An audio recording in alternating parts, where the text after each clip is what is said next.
Assalamualaikum warahmatullahi wabarakatuh. Perkenalkan, nama saya Fadia Ramadhani Budiman dengan NIM 21234033. Pada video kali ini saya akan membuat sebuah video mengenai analisis buku, yaitu lebih tepatnya adalah buku anak. Nah, video ini saya buat untuk memenuhi ujian tengah semester saya pada kali ini dalam mata kuliah literatur anak dan remaja. Nah, buku yang saya pilih pada kali ini adalah sebuah buku anak yang berjudul Kisah Seekor Camar dan Kucing yang Mengajarinya Terbang. Nah, buku ini sendiri merupakan karangan dari seorang penulis bernama Luis Sepulveda. Luis sendiri merupakan pengarang terkenal yang sudah mengarang banyak buku, dan dia juga seorang aktivis yang aktif bergerak di kampanye-kampanye lingkungan hidup atau lingkungan sehat. Nah, berkaitan dengan kegiatannya tersebut, pada buku dia kali ini bertema mengenai hewan-hewan dan lingkungan hidup. Nah, buku ini tidak terlalu tebal. Dia berjumlah 90 halaman. Buku ini merupakan buku yang mengajarkan kita mengenai nilai-nilai kehidupan, namun dikemas dalam cerita anak. Nah, oke. Pada video kali ini, awalnya saya akan menyampaikan sedikit sinopsis mengenai buku Luis Sepulveda ini, yaitu Kisah Seekor Camar dan Kucing yang Mengajarinya Terbang. Nah, gimana sih ceritanya? Nah, saya akan sampaikan sinopsisnya atau rangkuman sedikit dari cerita ini. Nah, pada buku ini diceritakanlah seekor kucing hitam gendut yang bernama Zorbas dan induk camar yang bernama Kinga, dan nanti ada anak camar yang bernama Fortuna. Nah, bagaimana Fortuna, Kinga, dan Zorbas bisa bertemu? Nah, begini ceritanya.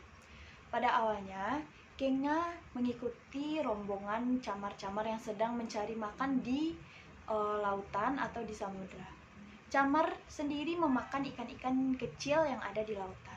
Waktu saat mencari makan, Kenya lengah dan terpisah dari rombongannya, sehingga tanpa sadar ada limbah minyak yang tumpah di lautan, sehingga tubuh Kenya terperangkap di limbah tersebut.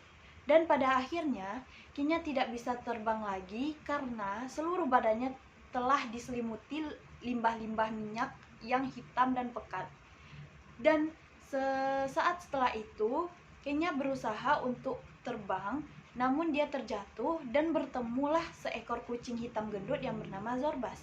Nah, pada pertemuan itu, Kenya langsung saja meminta kepada Zorbas untuk menjaga telur-telurnya, karena pada saat itu Kenya sudah siap untuk bertelur.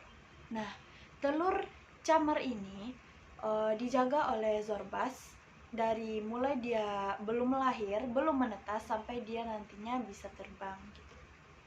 Nah, Zorbas sendiri adalah kucing pelabuhan yang tidak ingin melanggar janjinya.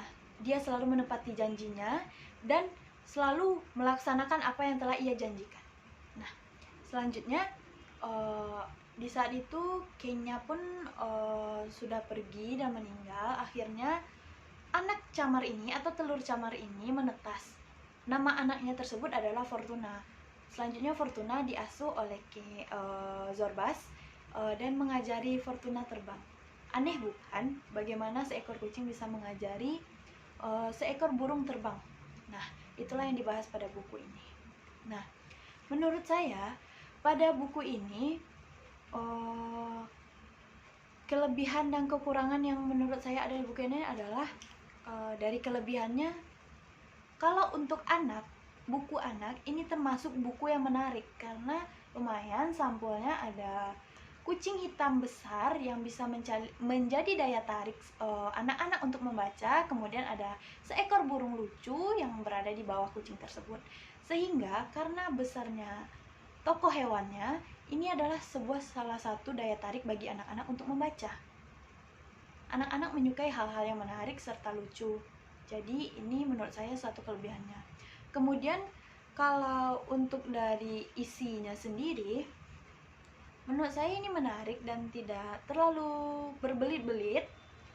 Namun kekurangan yang saya dapatkan dari buku ini adalah ada beberapa bahasa atau kalimat yang sulit dimengerti karena buku ini sendiri merupakan buku terjemahan. Nah, menurut saya kelebihan dan kekurangan dari buku Louis Sepulveda ini yaitu kisah seekor camar dan burung yang mengajarinya terbang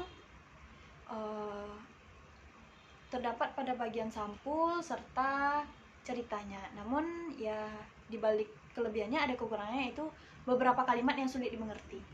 Nah, selanjutnya kita akan membahas analisis atau apa makna yang disampaikan dari buku ini.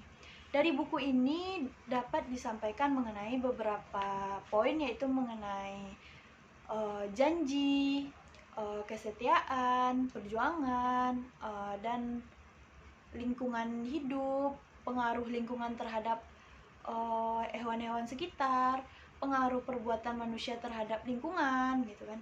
Namun pada kali ini saya akan mengambil satu poin untuk saya bahas, yaitu adalah akibat dari perbuatan manusia atau dampak dari perbuatan manusia terhadap lingkungan sekitar. Yaitu pada kisah ini tadi sudah dijelaskan kenapa ibu dari anak camar ini meninggal, yaitu karena limbah minyak.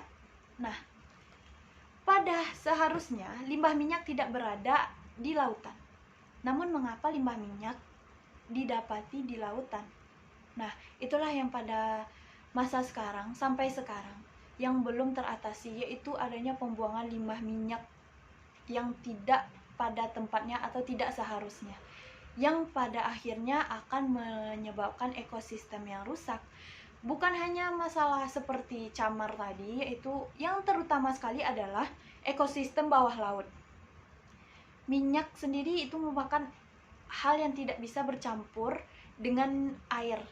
Namun, limbah minyak ini sudah mengandung zat-zat kimia yang dapat merugikan ekosistem lingkungan yang terkena oleh minyak tersebut. Contoh dari hal tersebut sendiri yaitu seperti Kenya tadi, ibu dari burung camar ini yang terkena limbah minyak kemudian meninggal. Nah, sebenarnya menurut saya pengarang cuma ingin menyampaikan bahwasanya banyak perbuatan manusia yang masih merusak lingkungan dan menyebabkan ekosistem menjadi rusak. Disampaikan melalui cerita anak atau fabel seperti ini karena supaya anak lebih mengerti dan tertarik untuk membaca buku. Nah, menurut saya selain itu, kita sebagai manusia seharusnya memang tidak lagi membuang limbah atau sisa-sisa pabrik atau apapun lah sampah ke tempat yang bukan seharusnya, apalagi limbah minyak yang sudah bercampur dengan bahan kimia entah apalah itu, kemudian kita buang ke laut, yang mana ekosistem laut sendiri sudah tercemar sampah plastik dan sampah-sampah lainnya, ditambah dengan limbah-limbah tersebut. Nah, pengarang menyampaikan mungkin betapa pentingnya kita untuk menjaga lingkungan serta menjaga cara kita untuk bersikap dalam mengatasi limbah-limbah atau sampah-sampah. Cerita Zorbas ini sendiri mungkin cuma salah satu contoh dampak negatif dari perbuatan manusia yang membuang sampah atau limbah sembarangan. Masih banyak lagi cerita-cerita yang berkaitan dengan lingkungan, dan masih banyak lagi kegiatan-kegiatan manusia yang tidak bertanggung jawab sehingga merusak ekosistem atau merusak lingkungan sendiri. Oleh karena itu, kita harus menjaga ekosistem sehingga kita tidak merusak lingkungan dan tidak merugikan lingkungan dan hewan-hewan. Pokoknya semua makhluk hidup tidak dirugikan karena sikap manusia yang membuang sampah sembarangan. Mungkin menurut saya, analisis saya, buku ini ya seperti itu. Mengajarkan kita untuk menjaga lingkungan. Sebenarnya tidak hanya menjaga lingkungan, namun banyak lagi poin-poin seperti kesetiaan, menepati janji, dan sisi keibuan. Kenapa? Karena Zorbas sendiri dituntut menjadi seorang ibu dari seekor camar, yang mana pada jenisnya saja mereka berdua sudah berbeda. Apalagi Zorbas kucing jantan yang harus menjadi seorang ibu untuk anak camar ini, atau Fortuna. Fortuna nama dari anak camar ini. Nah, menarik bukan? Nah, kalau kita ingin tahu lebih dalam mengenai buku ini, kita bisa baca buku ini, yaitu ini. Buku ini enggak tebal, cuma 90 halaman, bisa sekali baca. Nah, menurut saya sekian dari saya ulasan atau analisis saya mengenai buku Louis Sepulveda ini, yaitu kisah seekor camar dan kucing yang mengajarinya terbang. Yang bisa kita ambil banyak nilai-nilai dari buku ini. Nah, sekian dari saya. Maaf jika ada kesalahan. Wabillahi taufiq wal hidayah. Wassalamualaikum warahmatullahi wabarakatuh.